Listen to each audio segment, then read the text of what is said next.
Di dunia ini, gerbang misterius mulai muncul di mana-mana. Dari balik gerbang itu, manusia menemukan ruang bawah tanah penuh monster, harta, dan kematian. Sejak hari itu, sebagian orang terbangun sebagai hunter, manusia dengan kekuatan khusus yang bisa melawan makhluk dari dunia lain. Ada yang menjadi pahlawan, ada yang menjadi selebritas, ada yang menjadi kaya raya. Tapi tidak semua hunter dilahirkan untuk bersinar. Di antara mereka, ada seorang pemuda bernama Sung Jinwoo, hunter peringkat E, peringkat paling rendah yang bahkan sering dianggap lebih lemah dari orang biasa. Nama Sung Jinwoo dikenal bukan karena kekuatannya, melainkan karena kelemahannya. Di kalangan hunter, ia punya julukan menyakitkan, hunter terlemah umat manusia. Setiap kali masuk Dungeon, tubuhnya hampir selalu pulang dengan luka. Setiap misi sederhana bisa berubah menjadi perjuangan hidup dan mati baginya. Tapi Jinwoo tetap datang. Bukan karena ia berani. Bukan karena ia mengejar kejayaan. Ia hanya butuh uang. Ibunya terbaring sakit di rumah sakit, adiknya masih harus sekolah, dan tidak ada orang lain yang bisa menanggung semuanya selain dirinya. Pada suatu hari yang tampak biasa, Jinwoo bergabung dengan sebuah raid kecil. Gerbang yang mereka masuki hanya berperingkat rendah. Para hunter yang datang pun tidak terlalu khawatir. Bagi mereka, ini hanyalah pekerjaan cepat dengan bayaran kecil. Ada hunter berpengalaman, ada penyembuh, ada juga anggota yang lebih sibuk bercanda daripada bersiap. Di tengah rombongan itu, Jinwoo berjalan diam-diam, membawa perlengkapan seadanya dan harapan kecil agar kali ini ia tidak perlu masuk rumah sakit lagi. Dungeon pertama berjalan seperti biasa. Mereka menghadapi monster lemah, membersihkan lorong batu yang lembab, dan mengumpulkan kristal mana. Namun bahkan di tempat seperti itu, Jinwoo tetap kesulitan. Serangan yang bagi hunter lain mudah dihindari, baginya bisa menjadi luka serius. Seorang healer muda bernama Lee Jo-hee memperhatikan kondisinya dengan khawatir. Ia sudah sering melihat Jinwoo terluka, dan setiap kali ia bertanya kenapa Jinwoo masih memaksakan diri, jawabannya selalu sama. Ia tidak punya pilihan. Setelah para hunter merasa Dungeon telah dibersihkan, mereka menemukan sesuatu yang tidak biasa. Di ujung ruangan, ada jalan tersembunyi menuju tempat lain. Sebuah pintu menuju Dungeon kedua. Biasanya, setelah bos Dungeon dikalahkan, gerbang akan menutup.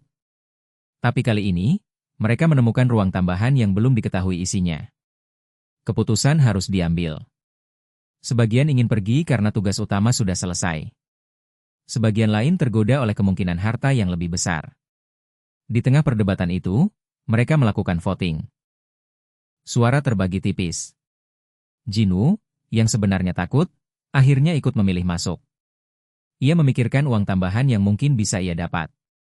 Mereka tiba di sebuah ruangan raksasa seperti kuil kuno di bawah tanah. Langit-langitnya tinggi, dindingnya dipenuhi patung batu, dan di ujung ruangan duduk satu patung besar dengan senyum mengerikan. Awalnya semua orang mengira tempat itu kosong. Tidak ada monster, tidak ada bos yang bergerak, hanya patung-patung diam. Namun Jinwoo merasakan sesuatu yang salah. Tubuhnya yang lemah justru terbiasa membaca bahaya lebih cepat. Ruangan itu tidak terasa seperti hadiah. Ruangan itu terasa seperti jebakan. Di tengah kuil, mereka menemukan tulisan berisi aturan. Perintahnya terdengar seperti ritual. Menyembah dewa. Memuji dewa. Membuktikan iman kepada dewa. Banyak yang kebingungan dan menganggapnya sebagai teka-teki Dungeon. Tapi sebelum mereka sempat memahami maksudnya, pintu keluar tertutup rapat. Kepanikan mulai menyebar. Lalu salah satu hunter mencoba mendekati pintu. Dalam sekejap, mata patung raksasa itu menyala. Garis cahaya memotong ruangan, dan tubuh hunter itu hancur sebelum ia sempat berteriak panjang. Satu kematian cukup untuk menghancurkan keberanian mereka.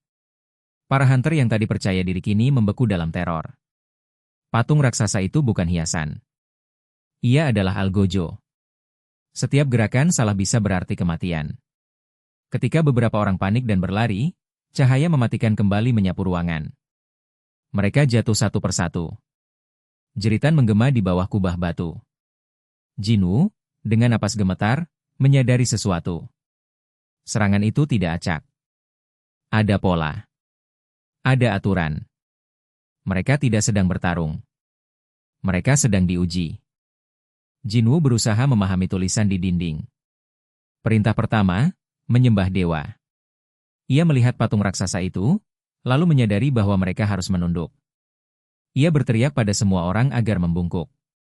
Beberapa mendengarkan tepat waktu, sebagian terlambat. Cahaya mematikan melesat di atas kepala mereka, dan yang tidak menunduk langsung tewas. Dalam kekacauan itu, Hunter terlemah justru menjadi orang pertama yang membaca cara bertahan hidup. Untuk sesaat, semua mata tertuju padanya, bukan dengan ejekan, tetapi dengan harapan. Aturan berikutnya semakin mengerikan.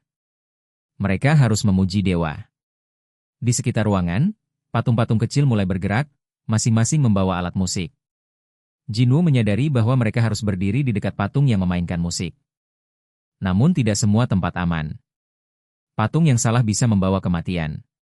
Para hunter berlari dalam kebingungan, mencari tempat berlindung di tengah suara batu yang bergeser dan hawa pembunuhan yang pekat. Johei yang ketakutan berusaha tetap dekat dengan Jinwoo, sementara darah sudah membasahi lantai kuil. Satu demi satu, mereka memecahkan aturan dengan harga yang sangat mahal. Jumlah yang selamat terus berkurang.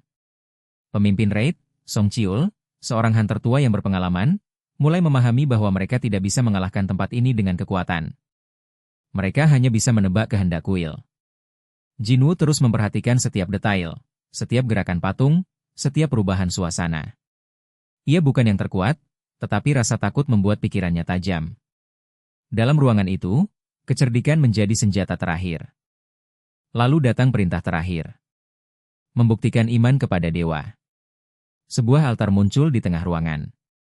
Api menyala, patung-patung mulai mendekat, dan para hunter harus memilih. Tetap tinggal untuk menyelesaikan ritual, atau mencari kesempatan kabur. Ketika pintu akhirnya terbuka sedikit, naluri manusia mengambil alih. Mereka yang masih hidup mulai melihat jalan keluar sebagai satu-satunya keselamatan. Jinwoo menyadari kebenaran pahitnya. Agar sebagian bisa keluar, seseorang harus tetap berada di dalam. Seseorang harus menjadi umpan terakhir. Kepanikan berubah menjadi pengkhianatan sunyi. Beberapa hunter pergi lebih dulu. Mereka tidak punya keberanian untuk melihat ke belakang. Song Chiul terluka parah, Johei hampir hancur oleh trauma, dan Jinwoo tahu bahwa jika mereka tinggal, mereka semua akan mati. Ia memaksa mereka pergi. Dengan tubuh penuh luka dan kaki yang hampir tidak bisa bergerak, Jinwoo memilih tetap di kuil. Bukan karena ia ingin menjadi pahlawan. Tapi karena ia tidak melihat cara lain.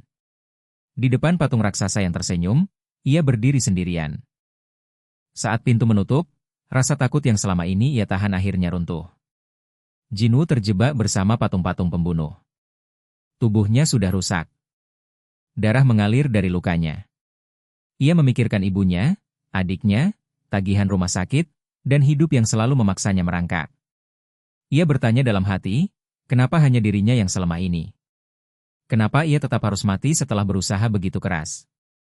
Patung-patung mendekat tanpa ampun. Senyum patung dewa terasa seperti mengejek seluruh hidupnya. Serangan terakhir menghantamnya. Jinwoo jatuh di lantai dingin, tubuhnya tertusuk dan hancur. Dalam detik-detik terakhir, ia tidak bisa berteriak lagi. Yang tersisa hanya penyesalan dan keinginan kecil untuk hidup. Bukan hidup sebagai orang kuat. Bukan hidup sebagai pahlawan. Hanya hidup untuk menjaga keluarganya. Ketika kesadarannya mulai tenggelam, sesuatu yang mustahil terjadi. Di hadapannya muncul pesan misterius, seperti jendela permainan yang melayang di udara. Sebuah tawaran. Jika ia menerima, ia akan menjadi pemain. Jinwoo tidak benar-benar mengerti apa yang ia lihat. Ia sekarat. Ia tidak punya waktu untuk berpikir. Tapi ketika pilihan itu muncul, nalurinya memilih bertahan hidup. Sesaat kemudian, dunia menjadi gelap. Kuil, patung, darah, dan rasa sakit menghilang. Bagi orang lain, tragedi Double Dungeon berakhir sebagai insiden mengerikan yang merenggut banyak korban. Namun bagi Jinwoo, kematian itu bukan akhir. Itu adalah awal dari sesuatu yang jauh lebih besar, sesuatu yang akan mengubah takdirnya sebagai hunter terlemah. Beberapa hari kemudian, Jinwoo terbangun di rumah sakit. Tubuhnya utuh. Luka fatal yang seharusnya membunuhnya telah lenyap. Para pegawai asosiasi hunter datang memeriksa keadaannya.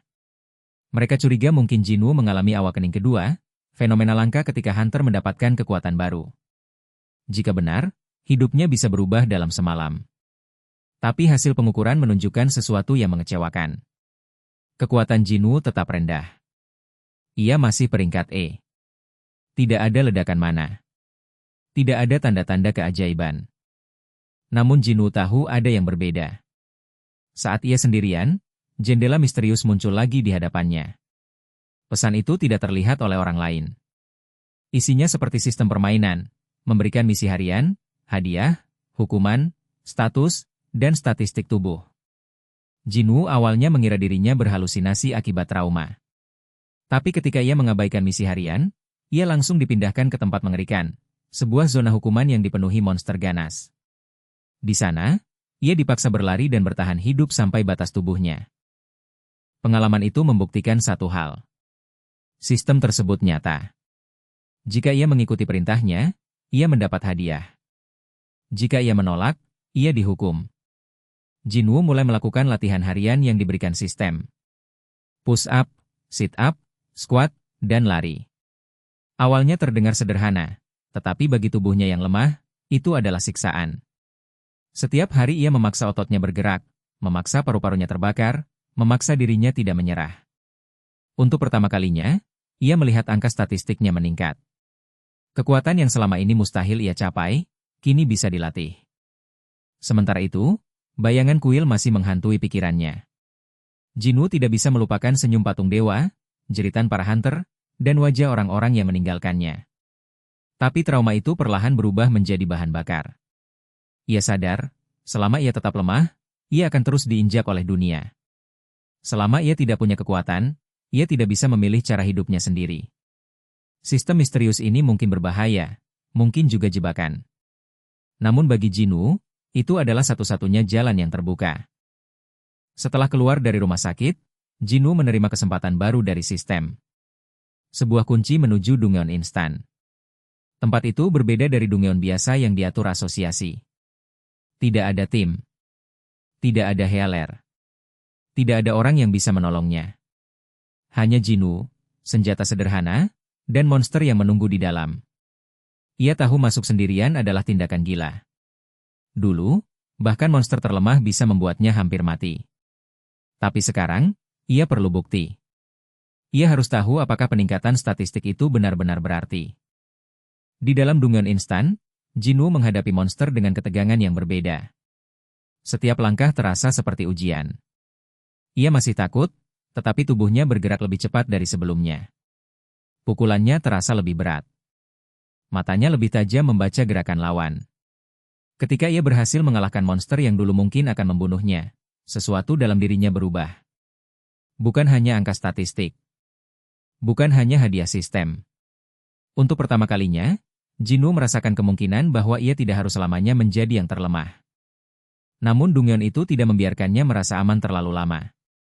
Semakin dalam ia masuk, musuh semakin kuat. Jinwoo harus bertarung dengan seluruh tubuhnya, memanfaatkan kecepatan, keberanian, dan rasa sakit yang sudah terlalu akrab baginya. Setiap kemenangan memberinya pengalaman. Setiap pertarungan membuatnya lebih kuat. Sistem mencatat semuanya seperti permainan, tetapi bagi Jinwoo, setiap luka tetap nyata. Ia belajar bahwa kekuatan baru ini bukan hadiah gratis. Ia harus membayarnya dengan darah, keringat, dan nyawa yang terus dipertaruhkan. Puncaknya, Jinwoo berhadapan dengan monster penjaga yang jauh lebih berbahaya. Di hadapan makhluk itu, bayangan dirinya yang lama kembali muncul, tubuh lemah, tangan gemetar, mata penuh ketakutan. Tapi kali ini ia tidak mundur. Ia membaca pola serangan, menahan rasa sakit, dan menyerang balik dengan tekad yang semakin tajam. Pertarungan itu bukan hanya melawan monster.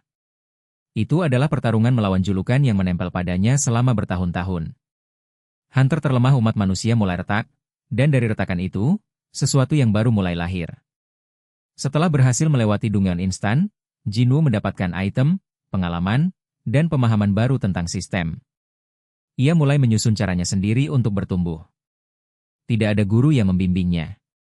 Tidak ada asosiasi yang tahu rahasia ini. Dunia masih melihatnya sebagai hunter peringkat E yang lemah. Tapi di balik penilaian itu, Jinwoo menyimpan kekuatan yang berkembang hari demi hari. Ia tidak lagi hanya bertahan hidup. Ia mulai berburu. Perubahan itu sunyi, tetapi sangat berbahaya. Dalam bab-bab awal ini, perjalanan Jinwoo bukan tentang seorang pahlawan yang langsung menjadi kuat. Ini adalah kisah seseorang yang dihancurkan sampai titik terendah, lalu diberi kesempatan untuk bangkit dengan cara yang tidak dipahami siapapun. Double Dungeon menjadi luka yang mengubah hidupnya. Patung-patung batu menjadi mimpi buruk yang menandai kelahirannya kembali. Dan sistem misterius itu menjadi pintu menuju kekuatan yang mungkin tidak seharusnya dimiliki manusia. Sung Jinwoo masih belum tahu siapa yang memilihnya. Ia belum tahu tujuan sistem itu, atau harga sebenarnya dari kekuatan yang ia terima. Tapi satu hal sudah jelas. Dunia yang dulu menganggapnya tidak berarti akan segera melihat perubahan besar. Dari hunter yang selalu terluka, ia akan menjadi seseorang yang ditakuti monster. Dari orang yang ditinggalkan di ambang kematian, ia akan berjalan sendirian menuju puncak. Dan semua itu dimulai dari satu pilihan sederhana di tengah kegelapan. Keinginan untuk tetap hidup.